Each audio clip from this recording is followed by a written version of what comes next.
Villain can be লাভার, পর্ব 19, লিখেছেন মিথুবরী। সড়কগুলোর ওপর যানবাহনের শব্দ কমে আসছে, কিন্তু শহরের অসীম আলোয় ভরে উঠেছে চারপাশ। গাড়ির হেডলাইটের রোশনি এবং স্ট্রিট লাইটের মৃদু জলজল আলো রাস্তা ধরে ছড়িয়ে পড়েছে রাতের আগমনী বার্তা। উঁচু উঁচু বিল্ডিংগুলোর মাঝে আকাশের রং পরিবর্তন হতে হতে গভীর নীল হয়ে আসছে। কফি শপ, রেস্তোরাঁ, দোকানপাটগুলোতে মানুষের আসা যাওয়া বেড়েই চলছে। রাস্তার ধারে টুকটাক স্টল থেকে মুখরোচক খাবারের গন্ধ ভেসে আসছে, সেই সাথে সঙ্গীতের মৃদু সুরও মাঝে মাঝে শোনা যাচ্ছে। কিছু টুরিস্ট যুবক গিটারের সুর তুলেছে। এলিজাবেথ মুগ্ধ নয়নে পরিতৃপ্তে গান শুনছে রাস্তার পাশে দাঁড়িয়ে, চোখে মুগ্ধতা, ঠোঁটে মিষ্টি হাসি। গানের তালে তালে শরীর ধোলাতে ধোলাতে মৃদু শব্দে তালি বাজাচ্ছে। তাকবির পাশের একটা স্টল থেকে চা নিয়ে আসে। ধ্যান ভঙ্গ হয় এলিজাবেথের। সৌজন্যমূলক হাসি দিয়ে তাকবীরের হাত থেকে চায়ের ওয়ান টাইম গ্লাস নিল।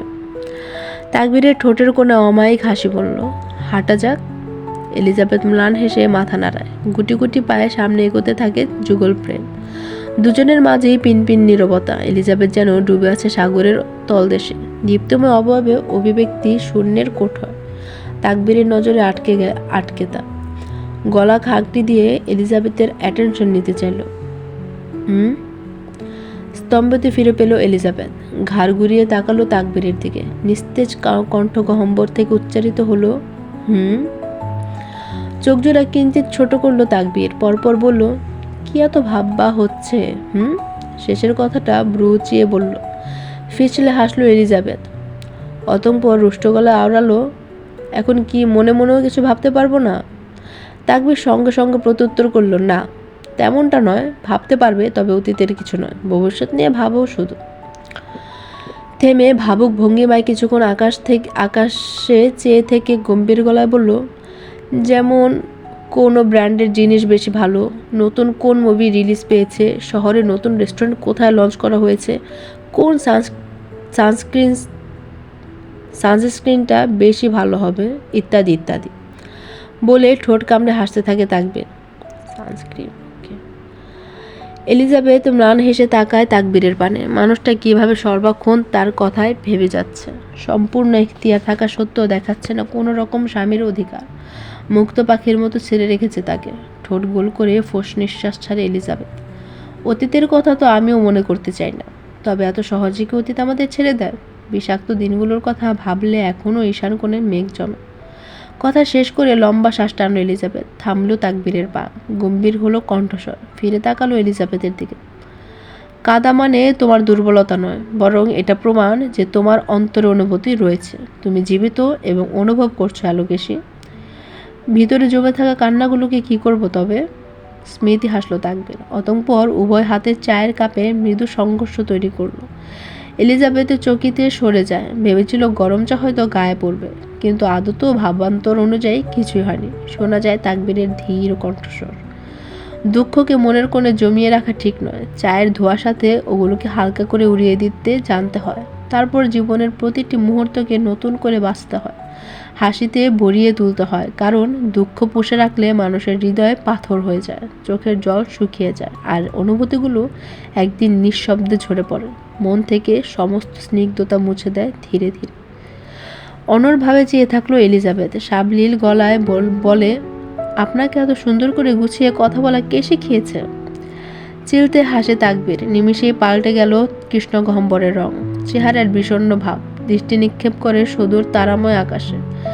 স্বরে বহমান মন্থর শীতলতা, জীবন শিখিয়েছে। গোল গোল চোখগুলো ছোট হলো এলিজাবেথের। নেত্রদয়ে চকচকে কৌতূহল লেপ্টে আছে। বলল, আপনার জীবনও মুখের কথা কেড়ে নেয় তাকবীর। বিলম্বহীনভাবে বলতে থাকলো, আমার ভাঙা হৃদয়ে ঝড় তুলতে তোমার সেই বাঁকা হাসিটুকুই যথেষ্ট। সেই হাসিতেই যেন সমস্ত আবেগ ছিন্ন ভিন্ন হয়ে যায়, আর মন কাঁপতে কাঁপতে ছড়িয়ে পড়ে। বোঝো মেয়ে? তাকবীরের আবেগময় কথার চাপা পড়ে গেল এলিজাবেথের কৌতূহল। পুনরায় প্রশ্ন করে, আপনার ভাঙা হৃদয় বলতে? তোমার কোটের পকেটে ওটা কি অ্যালোকেশি? কপালে ভাঁজ সংকুচিত হলো। ব্রুকুচকে এলিজাবেথ তাকালো শরীরে চাপিয়ে রাখা ওভার কোটের পকেটে। ছোট কার্ডের মতো দেখতে একটা বস্তু। পেলব হাতে সেটা তুলে নিল এলিজাবেথ। স্পষ্ট আলোতে নিতে দেখতেই চোখ বড় বড় হয়ে যায়। চকিতে ফিরে তাকায় তাকবীরের দিকে। তাকবীর ঠোঁট কামড়ে হাসছে। এলিজাবেথের গলায় জড়তা। এটা তো ব্ল্যাক কার্ড। মানে এটা আমার কাছে আসলো কি করে? হেঁটে হেঁটে হাসতে থাকে তাকবীর। মেজাজ তপ্ত হয়ে আসে এলিজাবেথের। ঝাঁঝালো গলায় বলল, মজা করবেন না, বলুন। তাকবীর কয়েক কদম এগিয়ে এসে আড়ষ্ট মেয়েটার পাশে দাঁড়ালো। এলিজাবেথের হাতে থাকা কার্ড ওর দু হাতে ভাঁজের মধ্যে চেপে ধরে কোমল স্বরে শুধালো, নিজের মতো বাঁচতে শিখো, নিজ স্বাধীনতায় চলতে শিখো। হোঁচট খেয়ে পড়ে গেলে হাত বাড়িয়ে দেওয়ার জন্য আমি আছি তো। এলিজাবেথ আবেগে হতে থাকে। কপালের ভাঁজ মিলিয়ে গেল। কিছু বলতে যাবে তখনই তাকবীরের ফোন ভাইব্রেট করে উঠল। আজও তারা দুজনে ম্যাচিং করে ওভারকোট পরেছে। তাকবীর ওভারকোটের পকেট থেকে ফোন বের করে হাতে নিতেই রক্তাব্য চেহারায় ক্রোধ উদয়মান হয়। গোলাকার মিশ্রণ দীপ্তময় অবয়বে ফুটে ওঠে আগুনের লেলিহান। অ্যালোকেশি, একটা ইমার্জেন্সি কল, 1 মিনিট। এলিজাবেথ মাথা নাড়িয়ে সম্মতি জানায়। তাকবীর এলিজাবেথের নিকট হতে একটু আড়ালে গেল। ক্রোধে কাঁপতে থাকে নাকের পাটা। কল করলো সে অজ্ঞাত নাম্বারে। বরাবরের মতো এবারও অপর পাশ থেকে সেই একই স্বর। সংযোগ দেওয়া সম্ভব নয়। গত 2 দিন যাবৎ এমন হয়ে আসছে। অজ্ঞাত নাম্বার থেকে একই মেসেজ বারবার আসছে। আবার সাথে সাথে কল দিলেই সংযোগ দেওয়া সম্ভব নয় জানায়। কিবোর্ডে হাত চালালো তাকবীর। সাধারণ একটা মিনিস্টারের আমেরিকার এত বড় দেশে 4-4টে বাড়ি। Wow man, wow. তাকবীর, সাহস থাকলে সামনে এসে কথা বল, আমিও দেখি দম কত। মেসেজ পাঠিয়ে তৎক্ষণাৎ তাকবীর অভিব্যক্তি পরিবর্তন করে নিল। পরপর গেল এলিজাবেথের কাছে, কিন্তু সেখানে এলিজাবেথ নেই। ঘাবড়ে যায় তাকবীর। অজানা ভয়ে ভেতরে চাপ দিয়ে ধরে শ্যামলা কৃষ্ণগহ্বর উদ্বিগ্ন তার উৎকণ্ঠা। উন্মাদের মতো এদিক সেদিক খুঁজতে থাকে এলিজাবেথকে। অ্যালোকেশি, অ্যালোকেশি, অ্যালোকেশি। ছাড়ুন। এলিজাবেথ মোচড়ামুচড়ি করতে থাকে। শক্ত হাতের বাঁধন থেকে মুক্তি পাওয়ার ব্যর্থ চেষ্টা করলো কিছুক্ষণ। নাক মুখ চেপে ধরে রাখার কারণে শ্বাসকষ্ট শুরু হয়। ধীরে ধীরে রক্তশূন্য হতে থাকে তার মুখশ্রী। শক্ত হাতের চাপে চিবুকে দাগ বসে যায়। ব্যথায় মুখ বিকৃত হয়ে ওঠে। ছাড়া পাওয়ার জন্য মরিয়া হয়ে ছটফট করতে গিয়ে গাড়ির ধাতব অংশে ধাক্কা খেল এলিজাবেথ। আঘাতপ্রাপ্ত জায়গাটায় ব্যথায় টনটন করে উঠলেও থামে না। ছাড়া পাওয়ার জন্য ছটফট করতেই থাকে। আত্মরক্ষার জন্য অনেক কৌশল অবলম্বন করলেও পেরে ওঠে না দানবীয় সেই মানবের সাথে। হঠাৎ করে মুখ থেকে সেই শক্ত হাতটি সরে যায়, কিন্তু মুহূর্তের মধ্যে আরেকটি শক্ত হাত এলিজাবেথের হাতে নিয়ে চেপে ধরে পিঠের পেছনে।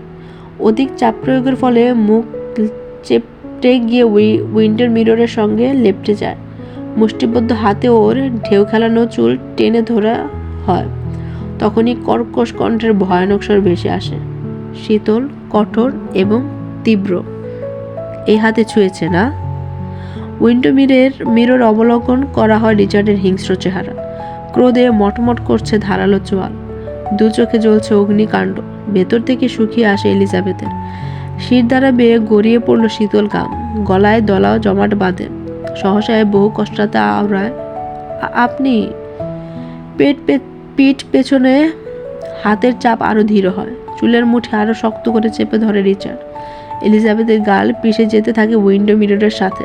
বাঁধ ভাঙে কার্নিশে। চেঁচালো রিচার্ড কর্কশ গলায়, তো কি অন্য কাউকে আশা করেছিলি, ইউ ফাকিং ডার্ক রেড? কেঁপে উঠল এলিজাবেথ। সেই কণ্ঠের তেজ। সাউন্ডপ্রুফ গাড়ির বাইরে গেল না রিচার্ডের হুঙ্কারগুলো। জবুথবু করে কাঁপতে থাকে এলিজাবেথ। গালের মাংস হাড্ডির সাথে মিশে যাবে এবার। হাতের হাড় বোধহয় এবার ভেঙেই যাবে। ব্যথার শব্দও করতে পারছে না এলিজাবেথ। রিচার্ড প্রতিবারের মতো এবারেরও নোংরা বস্তুর মতো ঝাড়ে মেরে ছেড়ে দিল এলিজাবেথের হাত। আর্তনাদ করে ওঠে এলিজাবেথ, আহ! সোজা হয়ে বসতে আবারও ধরাশায়ী আক্রমণ। রিচার্ড এলিজাবেথকে একটানে নিজের কোলে বসিয়ে দিল। শক্ত হাতে চেপে ধরে এলিজাবেথের চিবুক। অপর হাত দিয়ে পেঁচিয়ে ধরল কোমর। বাঁকানো কোমরের পাতলা চামড়া বিঁধে যায় ধারালো নখ। কাঁদতে থাকে এলিজাবেথ। কোনো কিছুর তোয়াক্কা করে না রিচার্ড। সজারু আকৃতির নাক ঘষতে থাকে ওর গ্রীববাদেশে। ছোটার জন্য ছটফট করছে এলিজাবেথ। খামছে ধরে রিচার্ডের চুল টেনে সরাতে চাইল, তবে রিচার্ড নিটল। চেঁচালো এলিজাবেথ, ছাড়ুন আমাকে। অবাকের শীর্ষে গিয়ে ছেড়ে দিল রিচার্ড। মুক্তির সুযোগ পেয়ে চকিত সরে যেতে চাইল এলিজাবেথ, তবে তা এত সহজে কিভাবে হতে দেয় রিচার্ড? ওর এক হাত গিয়ে এখনও পেছনে এলিজাবেথের কোমর। শক্ত হাত এলিজাবেথের কোমর পেঁচিয়ে রেখেছে নিজের সাথে। বাধা দিচ্ছে এলিজাবেথের প্রতিটি চেষ্টা। অবাধ্য হয় হাতের পথ চলা। ভাজে ভাজে ছোটাছুটি করছে। নভেম্বরের বৃষ্টির মতো অপ্রত্যাশিতভাবে বদলে যায় রিচার্ডের স্বর। বৃদ্ধাঙ্গুল রাখল এলিজাবেথের গোলাপি মিশ্রণ ওষ্ঠে। ললাটে ললাটের ছোঁয়া, মৃদু ঘর্ষণ, কণ্ঠে কামুকতা। আমায় আদর কর রেড। বিষাদের এক গভীর ছায়া এলিজাবেথের অন্তঃকরণ গ্রাস করে নেয়। রিচার্ডের শরীরের উত্তাপ তার কাছে বিষের মতো ঠেকছে, জ্বালাময়ী, ভারী এবং অসহ্য। অবাধ্য সেই স্পর্শে এলিজাবেথের শরীর শীতল হয়ে আসে। প্রতিটি স্নায়ু জমে যাচ্ছে তীব্র এক অস্বস্তিতে। মুক্তির জন্য প্রাণপণের চেষ্টা চালায় এলিজাবেথ, কিন্তু শক্ত হাতে বাধা পড়ে থাকায় পারে না। অতঃপর সহসায় নিজের আত্মাকে আরও শক্ত করে ধরে রাখল এলিজাবেথ। আপনি একটা কীটের থেকেও নিকৃষ্ট। গলদেশ হতে মুখ তুলল রিচার্ড। অধর এড়িয়ে বাঁকা হাসল এলিজাবেথের কথা। অনর্থক হেসে চাপা স্বরে এলিজাবেথের কানের লতির অতি নিকটে গিয়ে বলল, তোমার জানতে এখনও যথেষ্ট ঘাটতি রয়েছে রেড। আমার সাথে নিকৃষ্ট শব্দটাও যায় না। আমি আর কিছু জানতে চাই না। মুক্তি চাই আমি, মুক্তি। মুক্তি? কেন? তোমার সো-কল্ড হাজবেন্ডের সাথে থাকার জন্য? ছে ছে ছে ছে। অযথা এমন মানুষের সাথে থেকেই কি হবে যার কোনো অস্তিত্বই থাকবে না তোমার জীবনে? রিচার্ডের হিংস্র আচরণের কথা মনে হতেই বুকের ভেতর মোচড় দিয়েও ধরে এলিজাবেথের। ভেজা চোখে ভেজা চোখে তাকালো রিচার্ডের দিকে। হাসছে রিচার্ড, ঠোঁটে বিদঘুটে হাসি। এলিজাবেথ কথা আওড়ায় কান্নার জর্জরিত কণ্ঠে। মানে কি বলতে চাচ্ছেন আপনি? দয়া করে ওনার কোনো ক্ষতি করবেন না। আবারও অবাক করে দিয়ে রিচার্ডের সাবলীল জবাব, ঠান্ডা গলায়। হ্যাঁ, করবো না তো। সত্যিই কিছু করবো না নিজের হাতে। কিছুই করবো না। রিচার্ডের স্পষ্ট কথায়ও নতুন এক জটিলতার সূচনা করলো। গুটিয়ে যেতে থাকে এলিজাবেথ। ভাত ভাঙে কান্নার। কেন এমন করছেন? কি ক্ষতি করেছি আমি আপনার? আমি শান্তিতে বাঁচতে চাই। কে বাধা দিয়েছে তাতে? রিচার্ডের নিরুদ্বেগ ভাব, নিরুদ্বেগ জবাব। এহেন লাপাতা জবাবে সংযম হারা এলিজাবেথ দুর্বল চিত্তে চেঁচালো, যে অন্যের খুশি ছিনিয়ে নেয় তার সুখ দীর্ঘস্থায়ী হয় না, কারণ কর্মের ফল অশেষ বিপর্যয় ডেকে আনে। হোক বিপর্যয় কিংবা আশীর্বাদ, সব কিছুর অংশীদার তুমিও। আপনি যেমনটা চাইছেন তেমনটা কখনোই হবে না। অষ্টপেটের ওপর থেকে পুরুষালী রুক্ষ খসখসে বৃদ্ধাঙ্গ। রিচার্ডের ঠোঁটের ফাঁক হতে আগত নিঃশ্বাস আছড়ে পড়ছে এলিজাবেথের রক্তব্য চেহারা। গভীর থেকে গভীরতম রিচার্ডের স্বর, action always speaks louder than word darling. আমাকে এসব নোংরা নামে একদম ডাকবেন না। যখন পুরো আমিটাই বিরাজ করি তোমার মাঝে, তখন নামে কি আসে যায় বেবি?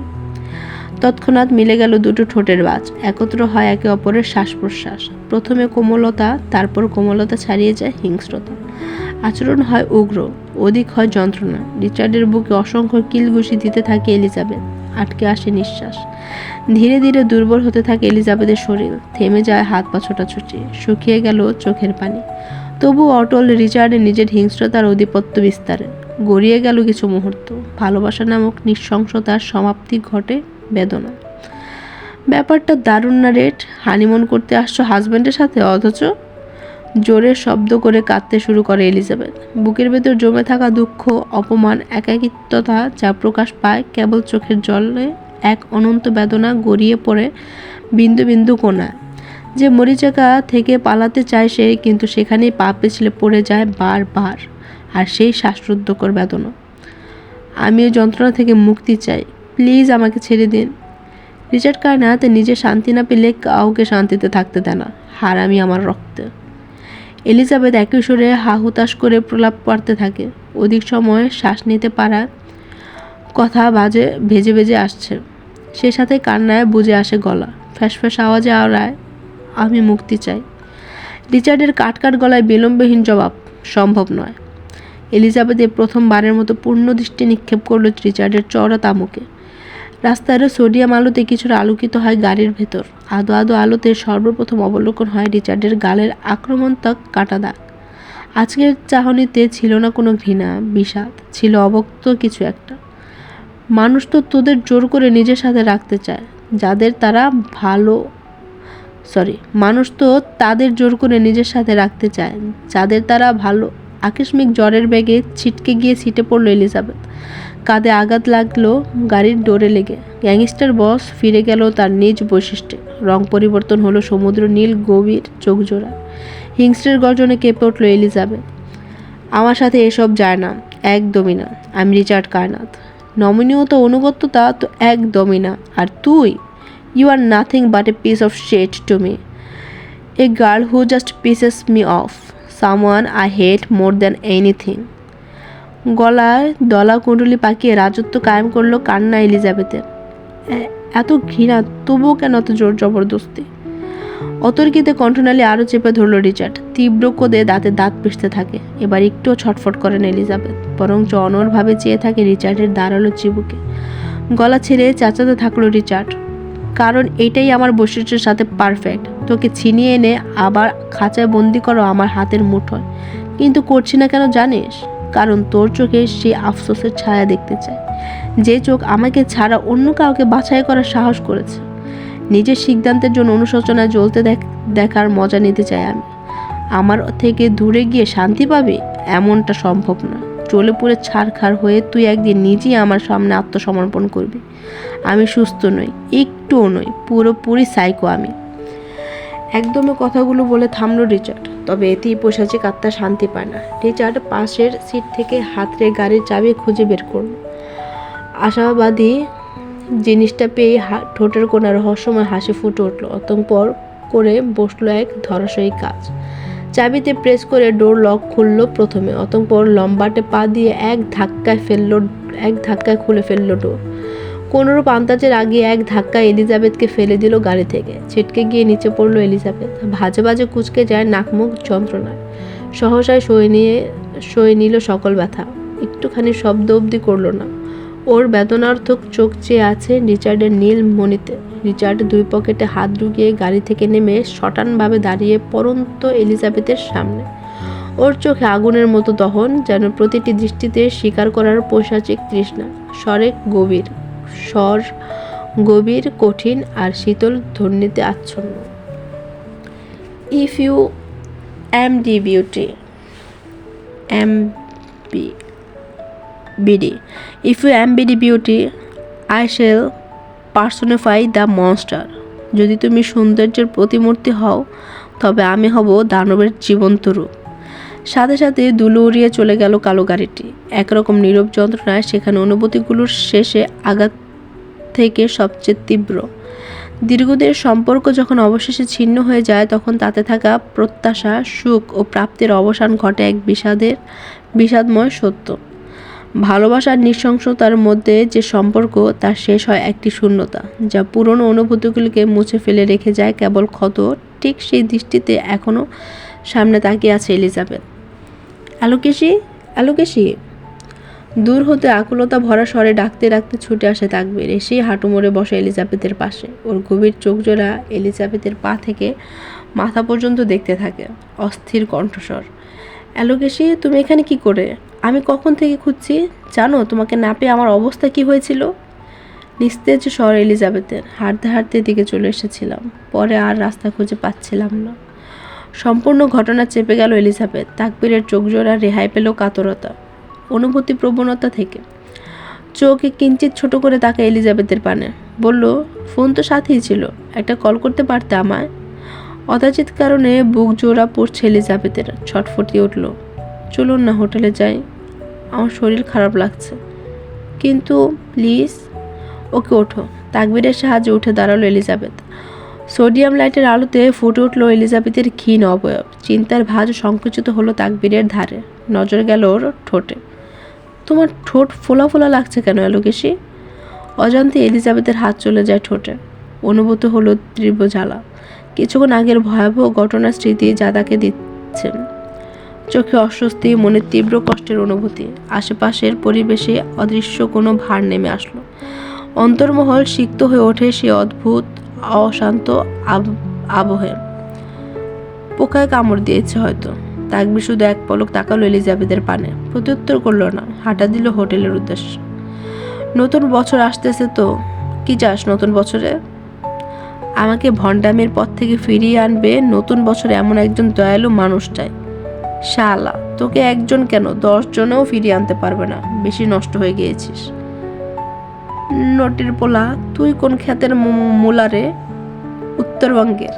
শালা চাপাবাস, চোরের জাত, আবার মুখ খুলবি না। তুই যে খাঁটি নোয়াখাইলা এটা সবাই জানে। আরে বেটা, চুরি বিদ্যা বড় বিদ্যা, যদি না পড়ো ধরা। বলে চোখ টিপি মারলো গার্ডটি। অপর গার্ডটি চোখ রাঙায়, পাত্তা দেয় কে কাকে। গার্ডটি মুখ বেচার করে চুপসানো গলায় বলল, আমি জানি না কিভাবে আমার জীবন এত উত্তেজনাপূর্ণ হয়ে গেছে। কেন, কি ঘটেছে? আজ আমি দোকান থেকে এসে প্যাকেট খুলে দেখি পাস্তা আছে, সস নেই। অপর গার্ডটি ব্রুজোরা গুছিয়ে ঠোঁট কামড়ে হেসে বলল, প্যাকেট না প্যান্ট।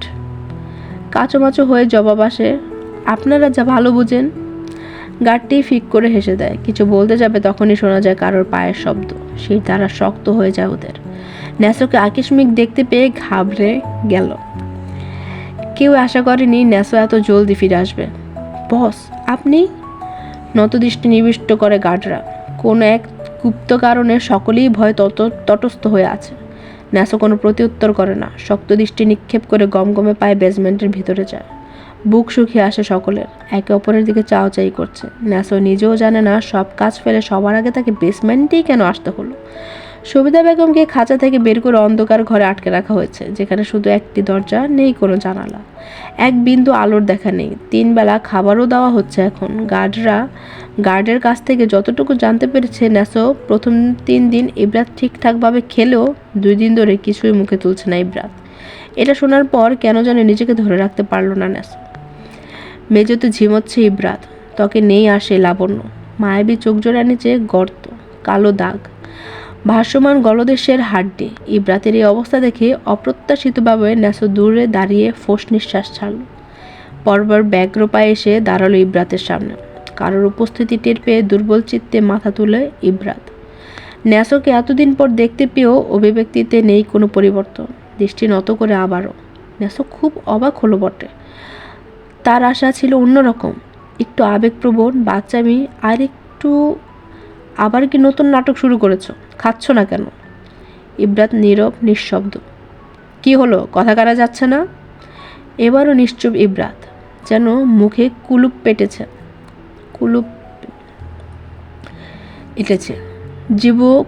চিবুক শক্ত হতে থাকে ন্যাসোর পরনে ছিল ডেনিম প্যান্ট আর ব্রাউন কালারের জ্যাকেট।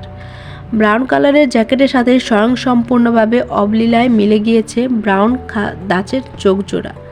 শক্ত হলো দৃষ্টিভঙ্গি। হাঁটু ভেঙে বসলো ইব্রাতের সামনে। চিবুক ধরে সোজা উপরে তুলল ইব্রাতের মুখ।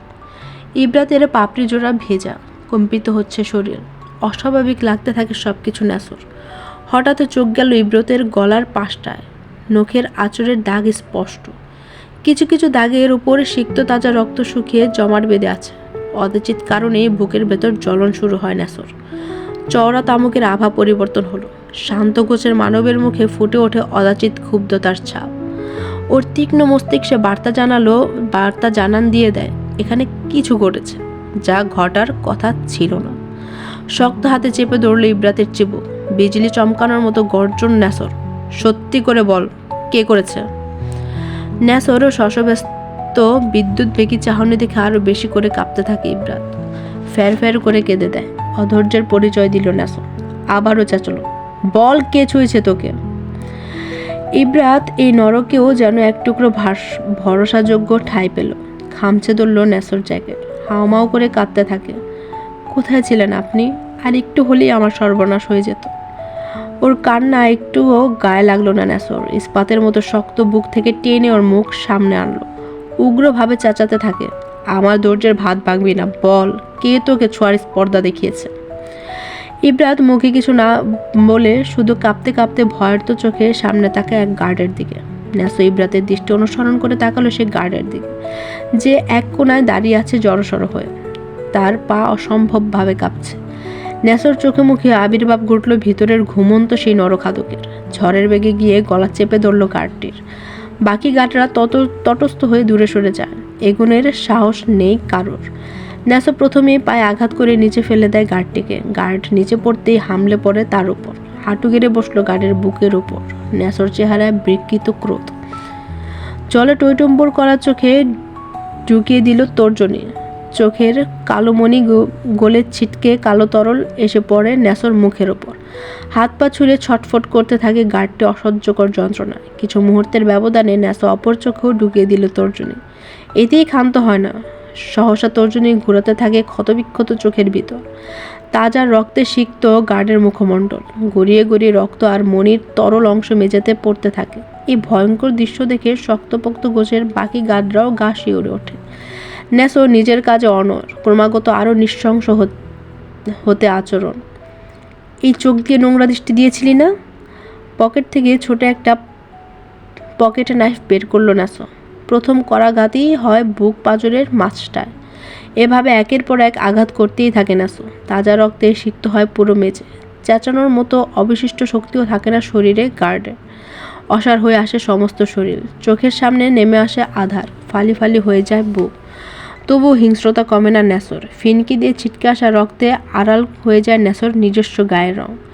রক্তের ভেতরে শুধু জলজল করে ন্যাসর বাদামি চোখজোড়া। চোখে দহন ও অগ্রাসন। আগুন জ্বলছে, দৃষ্টি হয় তীক্ষ্ণ, বেপরোয়া আর ধ্বংসাত্মক। চোখের মনে স্থির হয় ন্যাসর। অস্থিরভাবে চারপাশে কিছু খুঁজতে থাকে। কিছু দূরে একটা বড় পাথর খণ্ড দেখতে পেয়ে পৈশাচিক হাসি দিয়ে সেটির কাছে ছুটে যায়।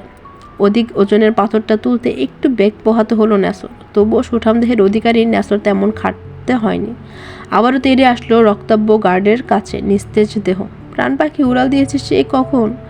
ন্যাসর ধ্বংসযজ্ঞের কাছে টিকতে পারেনি বেশিক্ষণ। সকল গার্ডরা মুখ ফিরিয়ে নেয় আগাম। নিঃশংস অপ্রীতিকর দৃশ্য দেখে গা গুলোতে থাকে ইব্রাতের। দুহাতে চোখ চেপে ধরে চিৎকার করে উঠল ন্যাসর। ইব্রাতের চিৎকারে চকিত ওর দিকে ফিরল। পরপর মাথার উপর তুলে রাখা পাথরটি ছুঁড়ে মারল মৃত লাশের উপর। থেতলে যায় সম্পূর্ণ মুখ। মাথার খুলি ফেটে মগজ দিয়ে গিয়ে ছিটকে পড়ে দূরে। ন্যাসর সেই লোমহর্ষক দৃশ্য দেখে পৈশাচিক হাসি দিয়ে ইতি টানলো আজকের ধ্বংসযজ্ঞে। যে হাসি তাদের কাছে তৃপ্তময় হাসি। ইব্রাতের আর্তনাদ শুনে ছুটে গেল ওর কাছে। টেনে তুলে সহসা বুকের সাথে মিশিয়ে নিল। ন্যাসর গায়ের রক্তে সিক্ত হয় ইব্রাতের শরীর। তবুও ছাড়ে না ন্যাসর। ছটফট করতে থাকা ইব্রাতকে শক্তপোক্ত বুকে চেপে ধরে রাখেন। ন্যাসর বুকের ভেতরের প্রকম্পনে কম্পিত হচ্ছে ইব্রাতের শরীরও। হঠাৎ নড়াচড়া থেমে গেল ইব্রাতের। ন্যাসর বুঝতে পারে ইব্রাত চেতনা হারিয়েছে। তাও ছাড়ল না ন্যাসর। অনুভব করলো পৈশাচিক জুড়ে তরতরিয়ে বেড়ে ওঠা তীব্র ক্রোধ আর হিংস্রতা তলিয়ে যাচ্ছে বৃক্ষপীঠ বহমান মন্থরের শীতলত এই মেয়ের সংস্পর্শে। হঠাৎই পকেটের অবহেলিত ফোনটা বেজে উঠল। লুকাসের কল। ইব্রাতকে কাঠের চৌকিতে শুইয়ে দিয়ে কল রিসিভ করে ন্যাসর। ওপাশ থেকে শোনা যায় লুকাসের অস্থির গলা। লোকা, বাংলাদেশ পৌঁছে গিয়েছি। ওই দিকের কী অবস্থা? আমরা কালকের ফ্লাইটে ইতালি ব্যাক করছি। ন্যাসর বুড়োজোড়া কুচকালো। অবিশ্বাস্য স্বরে আওড়ায়, বস রাজি হয়েছে তবে? ফাদারের উপর অ্যাটাক হয়েছে ন্যাসো। কি? খুব করে অবাক হয়ে চেঁচালো ন্যাসো। কার এত সাহস আর কার শখ হলো মরার? বিদঘুটে হাসি দিল লুকাস। বলল, সেটাই তো দেখতে যাচ্ছি। ওকে, নেক্সট ফ্লাইটে আসছে।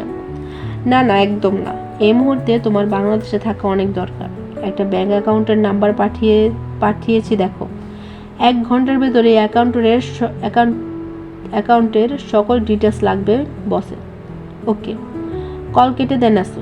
অচেতন ইব্রাতের দিকে এক পলক তাকিয়ে ফোন করতে করতে বেরিয়ে গেল বেসমেন্ট থেকে। আজ এ পর্যন্তই। আগামীতে আবার আসবো নতুন আরেকটি সুন্দর এবং রোমাঞ্চকর পর্ব নিয়ে। সবাই ভালো থাকবেন and please like, share and to subscribe আমার ছোট্ট উপন্যাসী আমি। Thank you.